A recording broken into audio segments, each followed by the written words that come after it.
So Gertrude is the country coordinator for an organization, a networking organization called PELAM, which is Participatory Ecological Land Use Management. And she has worked in civil society organizations for 17 years to raise conscientiousness on agroecology, food systems, gender information and communication technologies, and livelihoods on practical and political intervention levels. Gertrude is a worker, and she has a master's degree in development studies, as well as a BSc in journalism and media studies. She's an award-winning journalist, by the way, and so beautiful that she's here today. She's also in the African Earth Jurisprudence Collective. So today she's bringing all her experiences that she's had working at a national level here in Zimbabwe. Gertrude, you're welcome. I'm also going to just do a short one from by Caroline. So Caroline studied forestry and natural resources management in Belgium and moved to Zimbabwe in 2002. Caroline, we love you here in Zim. We hope you're not looking forward to moving anytime soon. So she came here to work for the World Agroforestry Center. Since 2013, she's the project manager at Bioinnovation Zimbabwe, which we famously know as BEES. And she researches indigenous plants for their commercial potential. So she works a lot with communities as well. In 2017, she started a small private company with some BEES colleagues. It's called Wutano Foods, which means healthy foods. She makes breakfast and snacks products from local ingredients sourced from farmers and wild harvesters. So she increases value in the traditional foods that communities already produce. She's been involved in the annual Good Food Festival, which happens in Harare since 2013. And I think you guys turned 10 this year. Congratulations. And also she introduces more consumers to the benefits of traditional diets and promoting the consumption of locally produced healthy foods. These are inspiring women, and so I welcome you to indulge on their story today, and happy World Food Day. I'll hand over to Gertrude at this point. Great, thank you very much, Precious, and warm greetings to everyone on this show. And for me, it's an honor and a privilege to join the global community in celebrating food, because food is what connects us as human beings. It's at the heart of who we are. It connects us as people, and it tells our stories.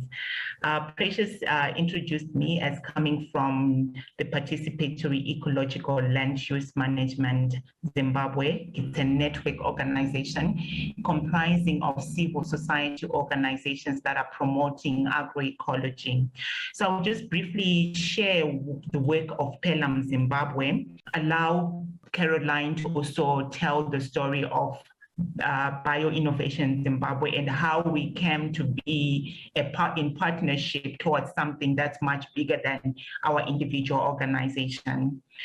PELAM Zimbabwe is really taking bold steps to transforming Zimbabwe's agriculture and food systems by upskilling agroecology and linking civil society organizations, smallholder farmers, government, and consumers to take action despite working in a very fragile context. When I talk about the fragile context, I know everyone is aware that we are faced with the climate crisis, and as things continue to unfold, we really need to come up with a transformative path that allows us to continue to produce food in a sustainable way, producing food and being mindful of other beings in the universe, the trees, the rivers, the forests, the insects, and all that we call Earth's children. So the work of PELAM really is beyond recognizing humans as key in the ecosystem or the web of life, we do take into cognizance other forms of life and finding ways of ourselves reconnecting to this web. As we work through civil society organizations, we target smallholder farmers. These are the majority of food producers in Zimbabwe. They are the ones that are responsible for feeding our nations. And I know this is the case in many African countries, that small-scale farmers are at the heart of food production. And as we work with smallholder farmers, we are saying it is important to ensure that food production is done in a way that doesn't harm the environment, that doesn't harm the health of people. It's production of food that is nutritious, food that speaks to our culture, it speaks to our context as Zimbabweans. So for us, we talk about food sovereignty rather than food security. So we have three ambitions as an organization. First, it is to strengthen and deepen agroecology as the pathway towards a more just, regenerative, and viable food and agriculture system in Zimbabwe. We also are working towards strengthening multi-stakeholder district-level community engagements and actions required to transition to agroecology. And last, our ambition is to build and deepen consciousness, skills, and collective capacity for transformative agroecology in Zimbabwe. So we pioneered a multi-year joint learning program called the Zimbabwe Seed Sovereignty Program in 2015. The whole objective of this program is to strengthen farmer-managed seed systems in Zimbabwe. It is a principle-driven joint learning collaboration consisting of 10 organizations working directly with smallholder farmers to restore seed sovereignty, food and nutrition security, and increase farmers' resilience to climate shocks and pandemics. This program's vision is actually towards seed sovereign farming communities who improve and sustain their livelihoods. So at the core of this joint learning program is the protection, the promotion of farmers' rights and their ability to produce, trade, and save a wide diversity of farm-saved seeds of high quality. And when we talk about farm-saved seeds, these are really rooted in our traditional diets, the seeds that were kept by our grandmothers.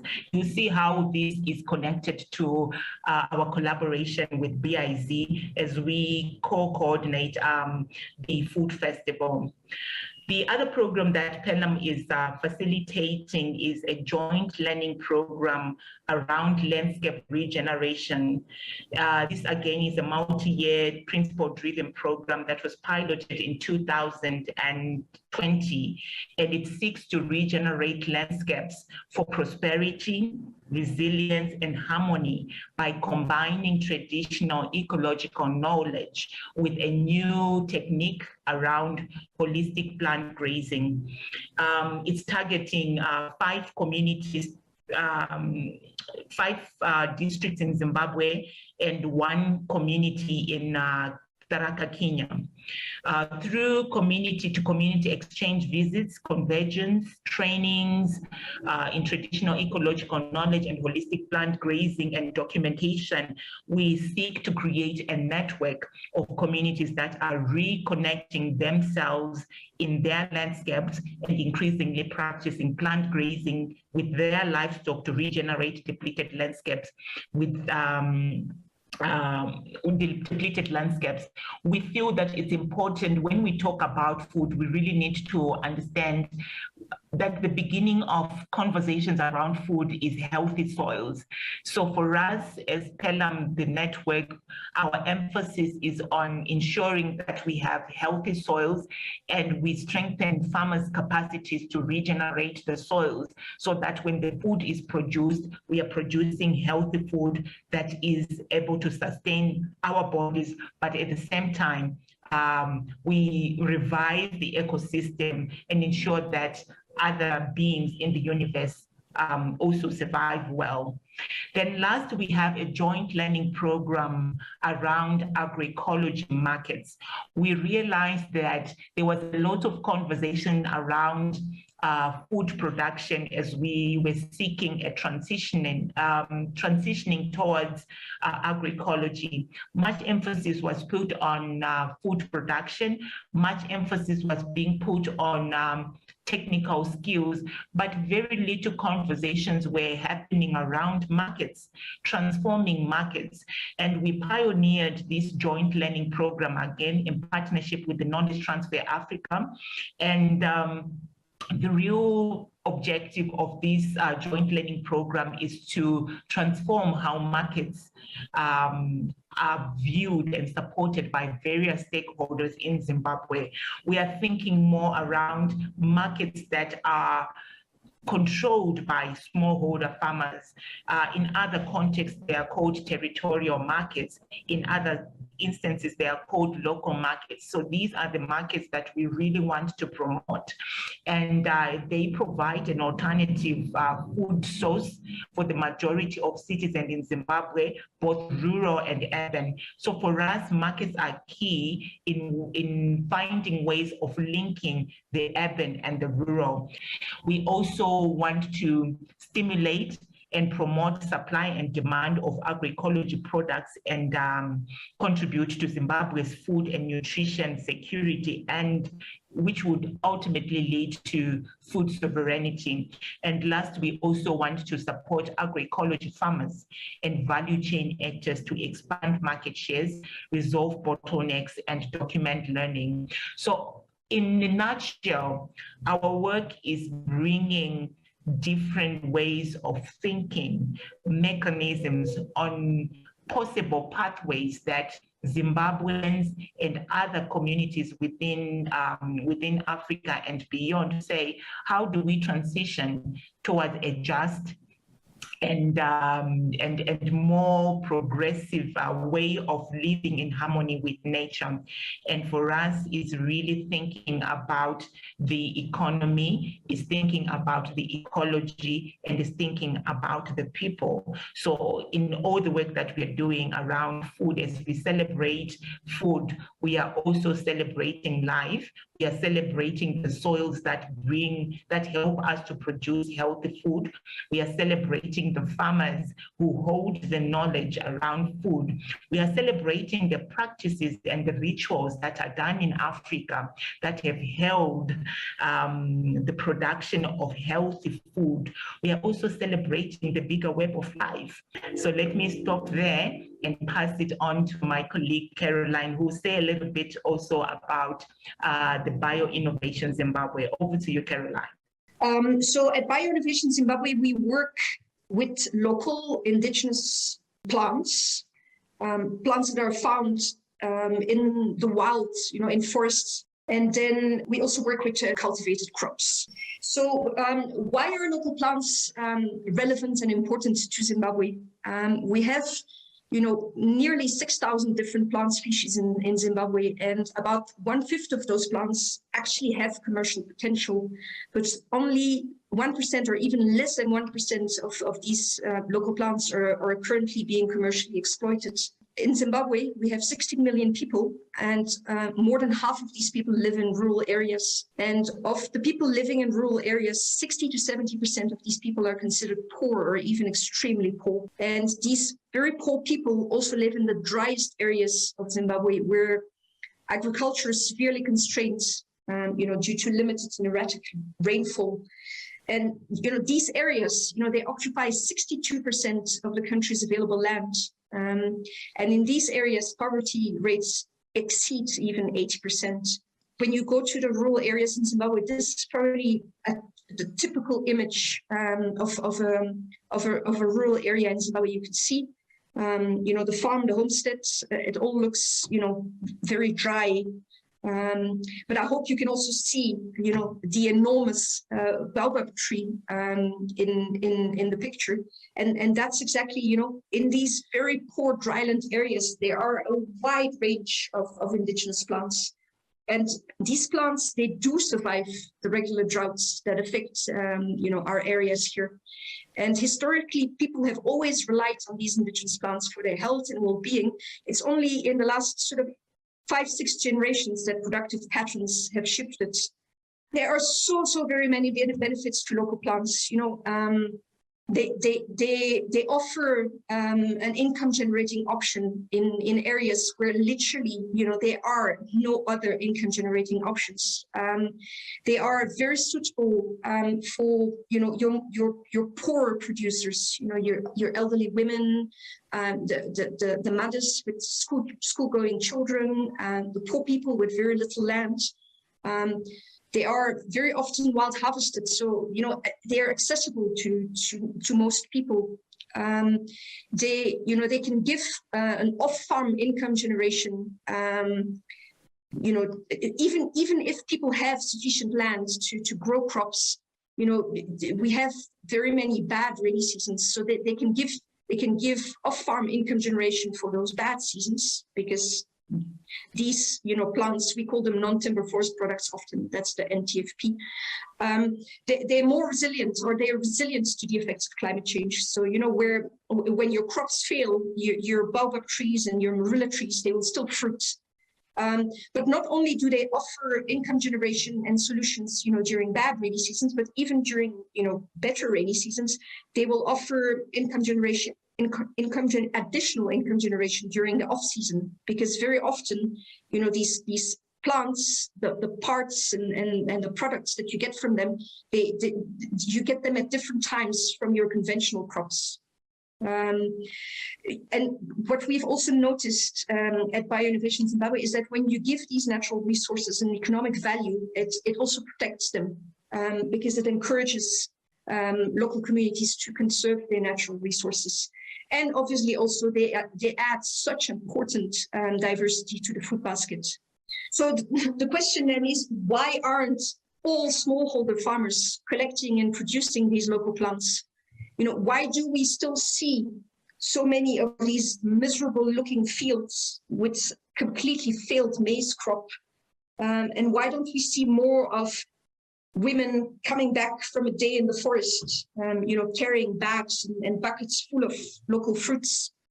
And I think the very simple and short answer to that is that, unfortunately, the markets for these local products, they're either non-existent, or they're very, very small, or they're very hard for local producers to access.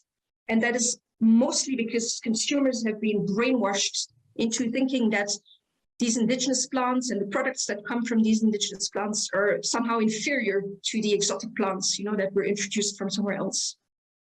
And that's where we, as BioInnovation, decided, that we needed to do something about the situation. We were founded in 2011, so we are a good 10 years old as well. And we research indigenous plants and traditional crops for their commercial potential. Our focus, dryland areas of Zimbabwe, where an over-reliance on exotic cash crops has rendered the farmers very vulnerable to the effects of climate change.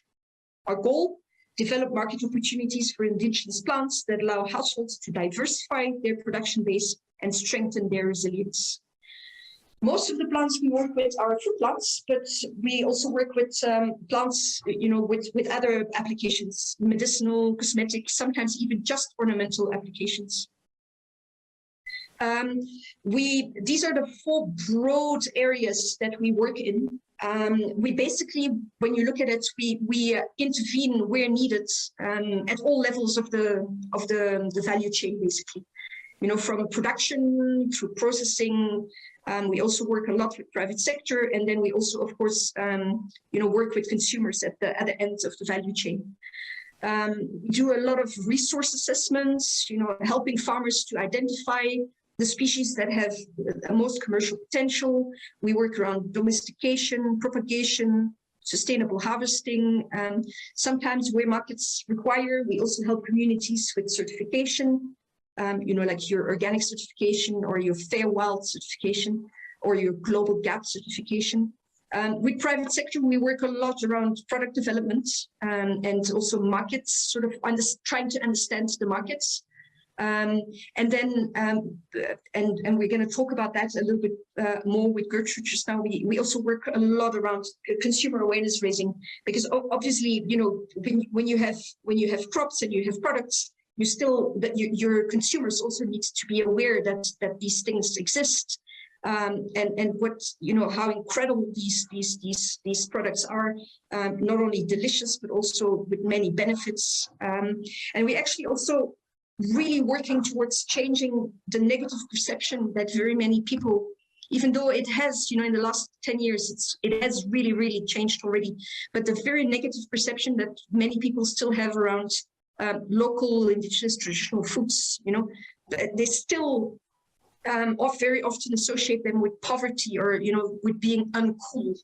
So we do a lot of work to try and address these kind of things. This one is a local herbal tea called Zumbani, or the fever tea tree in English. Became very popular during COVID because it's traditionally consumed to treat flu-like symptoms, which are the very same symptoms that you get with COVID. This one is another local herbal tea called Resurrection Bush. The Resurrection Bush, because as you can see in the picture, they look like pretty dry, dead sticks most of the year. But then as soon as they get a little bit of water, they resurrect, and then you'll see that the whole rock, the whole hill will turn green when the plant resurrects. We also work with Kalahari melon. Kalahari melon is the ancestor of the watermelon, where we teach farmers how to, you know, grow the melons, but also how to process, as in how to get the seed out, because the seed makes a very good cosmetic oil. Like I said, we also work with private sector, you know, trying to improve processing and production. This is where we were trying to make, you know, the processing of the baobab fruits to get to the powder and the seed more efficient. And then, yeah, like I said, also we work a lot with private sector around product development. So this is a tea that we launched on the Zimbabwe markets a couple of years ago in collaboration with a private company called Peter Lilly, where we blended a very popular and well-loved tea, Rooibos, with the local tea Resurrection Bush, to get consumers familiar and introduce the Resurrection Bush tea to consumers in Zimbabwe. Also, we've with another company, we've been developing, formulating ice lollies, or what we call here frizzets, with again local ingredients like Zumbani, baobab powder, Rosella tea as well, hibiscus tea.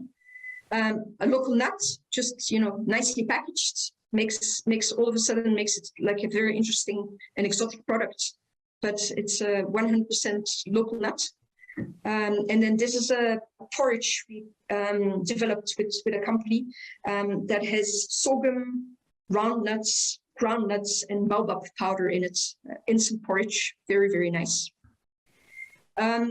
Because of course we don't want to just be seen as if we are extracting all these valuable ingredients, you know, out of communities. For the Harare markets and for exports. We also work a lot around the promotion and making the consumption of these traditional and indigenous foods easier, you know, at the local level as well. So we do a lot of nutrition trainings focused on traditional crops and wild plants.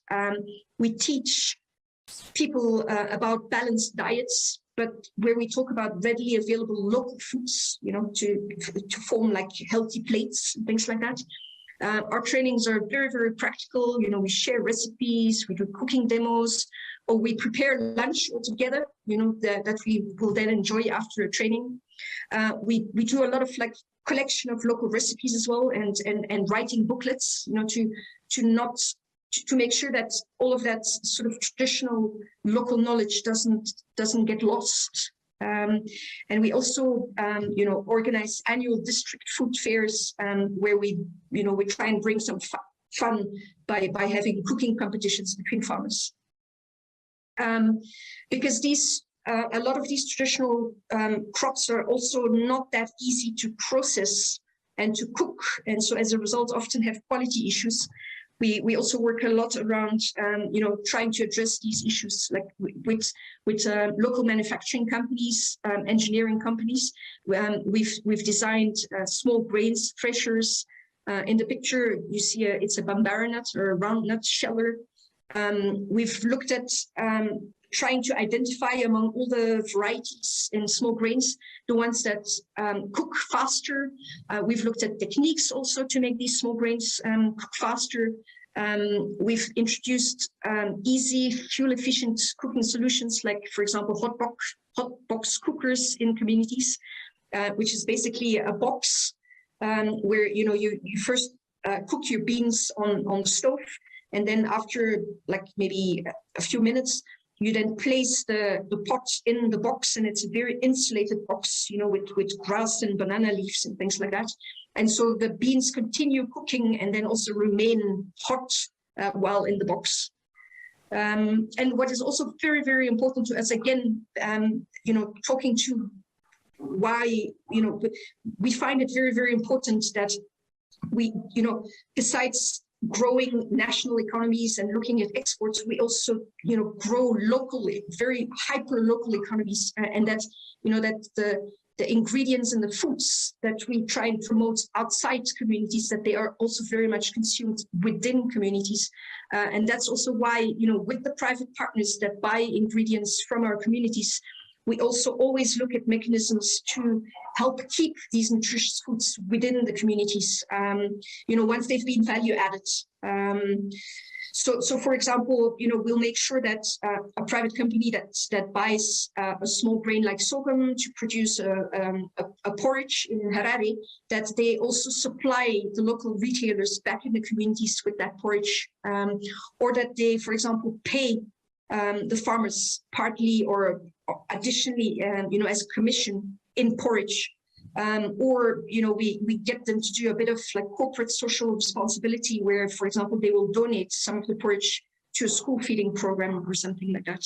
I wanted to just say that then, in 2013, what happened is that Bio Innovation Zimbabwe and Pelham and very many other organizations sort of joined forces, because we were all sort of facing and trying to address the same problems, limited markets for the traditional crops and plants that grow best for Zimbabwean producers, a shortage of healthy foods made from local ingredients available to Zimbabwean consumers, and also just because we felt that it was high time to celebrate, food in Zimbabwe. And that's why in 2013, we organized our very first Good Food and Seed Festival in Harare. I don't know if you want to come in, Richard, or if you want me to keep. Yeah, all right. Yes. So for us, really, it's as we are joining the global community in commemorating the World Food Day, it's acknowledging that there's a lot that needs to be done around food.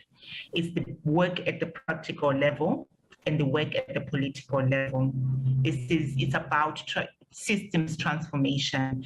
So there's a great deal of more work that still needs to be done to transform our agriculture and food system. And for us also, it's finding ways, as Caroline has already said, it's how do we connect the different efforts being done by individual organizations so that we truly transform our food system and our agriculture system. So it's adding value to this transformative process. It's how, as Pelham, we are adding value to the transformative process. It's how BIC is adding value as well.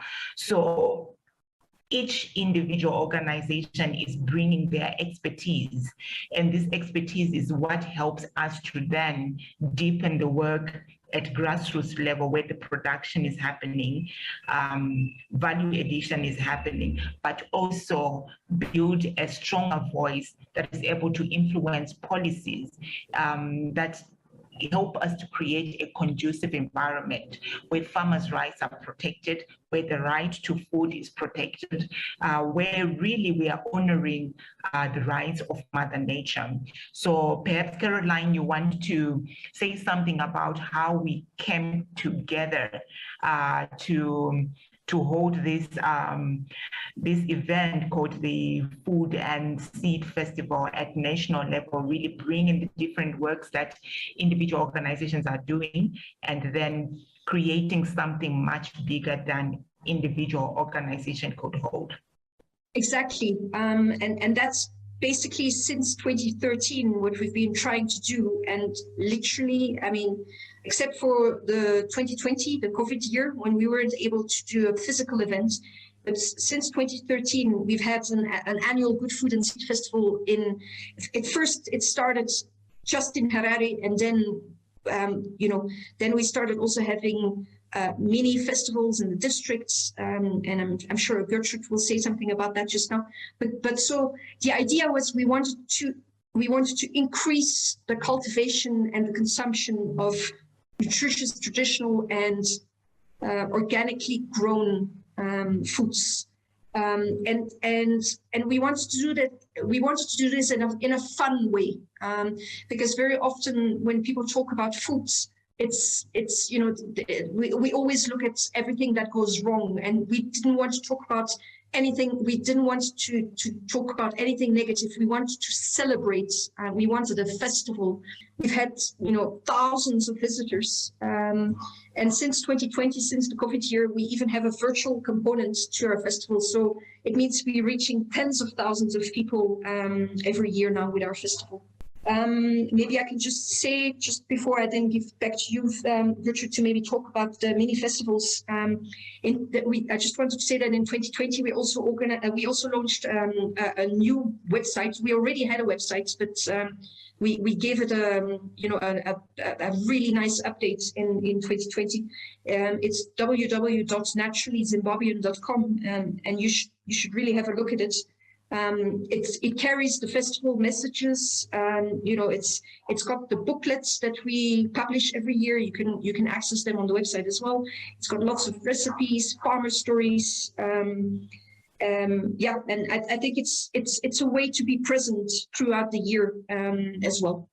There's also, as Caroline has pointed, the aspect of markets, creating viable markets for smallholder farmers and giving the farmers the confidence to trade, sell and exchange farm-safe seeds, and to also come together for the sharing of knowledge around the seed, around how certain dishes are cooked in a fun way. And this is also done in a way that incorporates the involvement of young people. So we also realized that having a festival just in Harare, it would just reach a few people. And our desire from the very beginning is to reach as many people as possible in Zimbabwe. So we did pilot during the COVID crisis. We piloted decentralized food and seed festivals in Chimanimani and in Masvingo. And for the whole reason really was to begin to bring the festival right to the people who would benefit from it, the farmers and also the citizens who consume the food that is produced by the farmers. This was a success in 2020, 2021, and in 2022, we expanded the districts that we were targeting in terms of decentralizing the food and seed festival from it being a national event to also target farmers at a district level. So we went to 5 districts and reached thousands of farmers.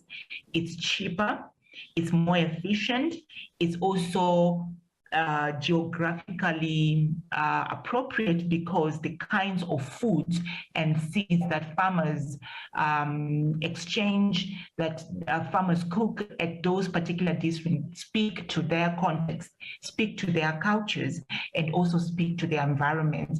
So for us, this is quite an exciting opportunity to further share our learnings, the learnings that we have been having at a national level, how to bring different stakeholders towards a collective goal, and also enabling farmers to come together to exchange seed, to sell seed, to expand their markets, to also have a face-to-face interaction with the public, and also to introduce healthy foods to the general community so that we influence their eating patterns, we influence their mindsets to begin to value traditional diets, particularly food and the seed that is grown in Zimbabwe.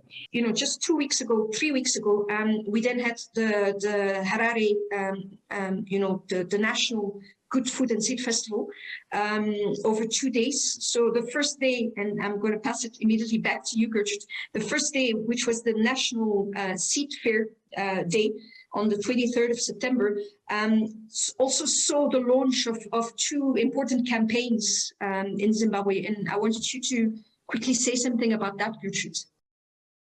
Yes, as I have indicated, for us, this work goes beyond the practical work. We also want to influence policies at national level, which also then feed into policies at regional level. So we launched 2 campaigns. The first campaign is called the My Food is African campaign. This is a campaign that we're doing in partnership with the Alliance for Food Sovereignty in Africa. It's really around ensuring that we have an African food policy for Africa, because currently there is no African food policy in Africa.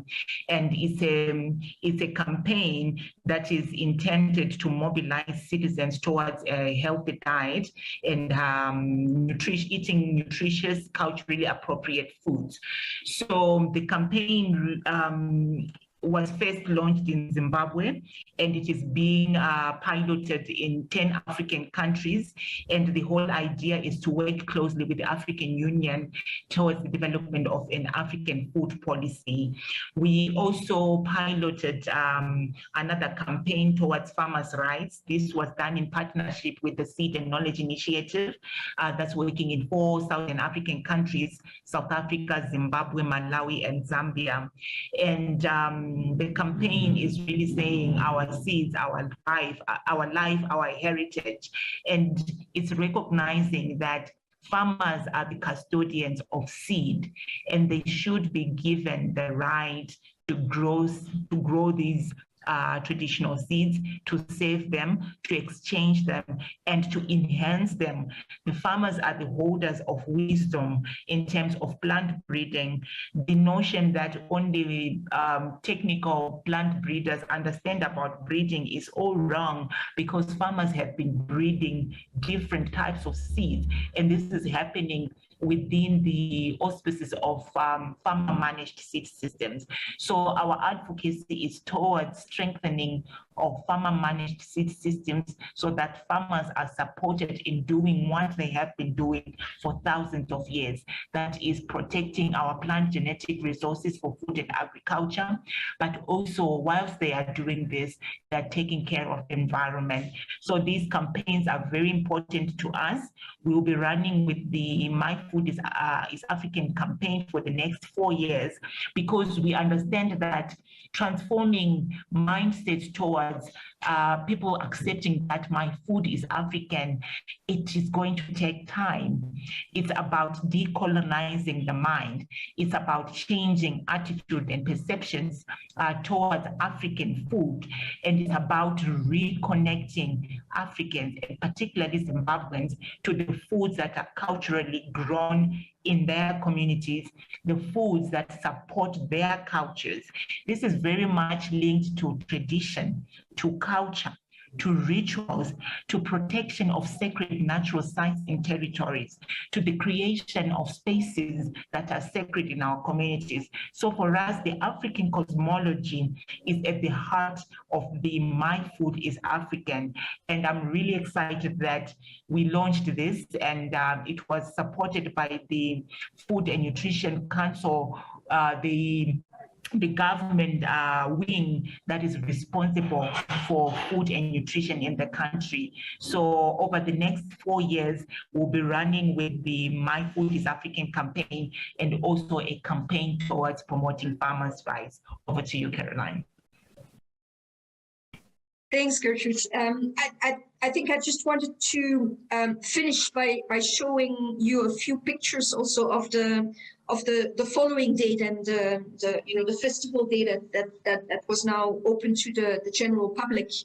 We had a whole lot of stalls, over 80 stalls actually in the markets. In the market section, the seat section, and then in the food court. And the stalls in the market section, as you can see, they were the stall holders, the exhibitors had brought, traditional grains, legumes and herbs, local teas, local nut butters that had been made from not just groundnuts but other local nuts. We had stalls selling drinks that were made from local fruits. Then very importantly, we also had cooking demonstrations.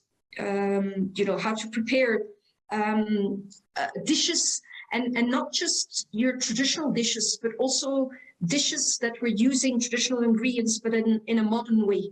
And then we had a very big food court, again, offering, the traditional Zimbabwean cuisine, but also, more modern dishes, but again, always with these same Zimbabwean ingredients. So here, for example, in the picture, you can see local nuts, a local nut called hacha. You can see popped amaranth, you can see sorghum, you can see sweet potato, you can see amaranth leaves, there's cowpeas, there's round nuts, all making delicious salads. Of course, good food has to go with good music, so we had some really popular artists performing at this year's festival. And then very, very important for us is also the kids, of course, the future producers and consumers. So we always pay a lot of attention to kids participating as well. Some of them had stalls, and then there was a kids zone as well where they could learn about traditional dance and music, and they were playing local games and learning at the same time, also learning about nutrition and agriculture in Zimbabwe. Yes, just hearing from you narrating our future plans about the road trip, continuously having engagements virtually, documenting more exciting videos and sharing, it really is trying to touch on the entire food system. So from production to consumption to the marketing aspects, that's where the festival is going, really. So it's bringing the whole angles that are vital in creating a viable and sustainable food system, so that at the end of the year, when we meet and celebrate, when we meet for that big event, the Good Food and Seed Festival, we would have done groundwork, working with the farmers, with the different organizations, increasing production, addressing issues to do with policy as well, continuous engagements, exposure visits. A lot is happening within Zimbabwe around food and around transforming our food system in Zimbabwe. And as we join the world in commemorating World Food Day, I just want to say that for me, the festival, the Good Food Festival, is not just about food, it's about life. It's about recognizing the rights of farmers. It's about recognizing the rights of Mother Earth. It's about recognizing gender equality. It's about social justice. It's about a whole lot of rights that need to be upheld, protected, and promoted. So we join the world in commemorating World Food Day and honor the work that is being done by smallholder farmers in bringing the gifts of ancestral wisdom that has been passed from generation to generation on how to grow traditional foods and to cook them in healthy ways, but also to serve or to protect and to serve farm-safe seeds in a way that allows us to produce diverse diets in Zimbabwe and come up with incredible dishes and cuisines in Zimbabwe. So thank you so much for joining us in this conversation. I think I can hand it back to you, Precious. Yeah, I just wanted to say, to the people who are listening and watching, to please enjoy the few videos that we've lined up for you at the end of our presentation. And happy World Food Day to everyone, and bye. Thank you so much for bringing the story of African food and for also demystifying the idea that African food, seed, and agriculture is backwards and has no value and needs to be spruced up. That is absolutely not true. We just need, as you have said, to focus on really putting our energy and resources to bring back that narrative. And also, again, understanding that we've evolved with this food thing. It's not only just to the mouth, the tummy, and the bathroom, but it is at the core of our being, our spirituality, social gatherings, economies, and how we are tied back to the environment and the soil that has taken care of us and those that have gone before us. Us as human beings and other beings under the soil, all of us need to really understand that deep connection. And as such, we honor everyone who is involved in producing work that has to do with food, everyone who has a voice to really talk about food at every other platform, everyone who embraces the idea that food is us and we are food. So our food is indeed African.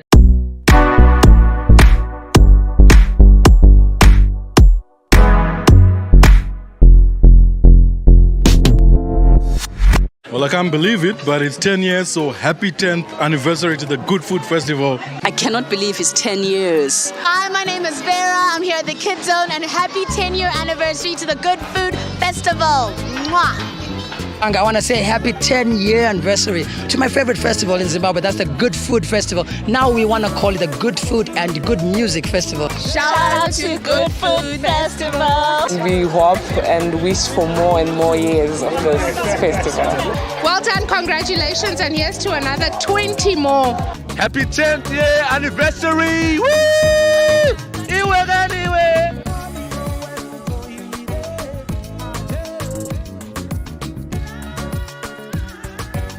But you know, we're just over here at the Good Food Festival, and I love it. Oh my God! Famba, chipinda mumastozi, momo, chungona chikafu chakasiyana sana. You know what I mean?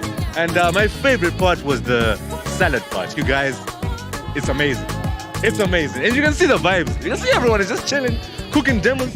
One of my demos, and then parikubikwa tima recipe, to complicated, but also not really complicated. But my chef, Well, actually, I think the name of the festival is really nice because it's actually really good food, so it's quite interesting. We just visited different stands, different places, and we bought some flour and some aloe vera, and then we went just to chill and eat some oxtail and sadza, so it was really nice.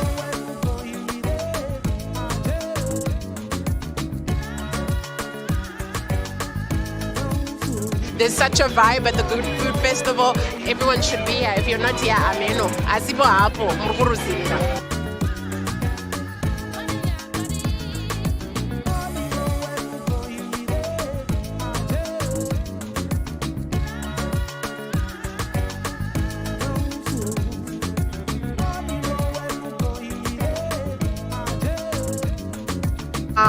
we had a wonderful time. We had such a wonderful time that we sold all our stock already within the first 3 hours.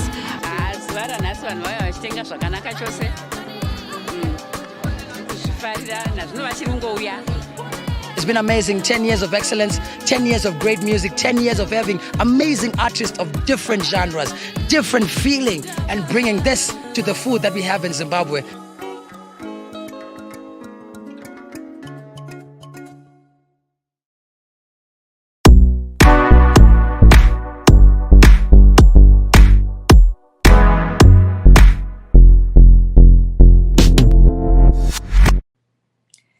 Thanks so much for watching. To see the next clip, please go to facebook.com/regenerationinternational/live.